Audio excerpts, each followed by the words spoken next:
Bíbélì sì sọ. Hello. Kí ló fẹ́ tú yẹn? O fẹ́ tú kásá.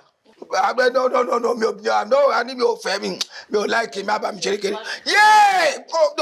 Hold on, mo ní dialogue. Jẹ́ ká discuss, please. Hello, please. Kí ni èrò ọkàn ẹ náà? Má gbé ọyàn lé mi lórí. Abani kó má gbé lé mi lórí à. Mi ò fẹ́ irọ́. No, wait. Mo ní dialogue ti fẹ́ bẹ́ẹ̀ make. Ayé. Àwọn olùfin la orí mi àbí? Tó bá rí bóyá ṣe kú orí mi. Hello. Èmi náà like ẹ, but mo sì fẹ́ bá ẹ sọ̀rọ̀.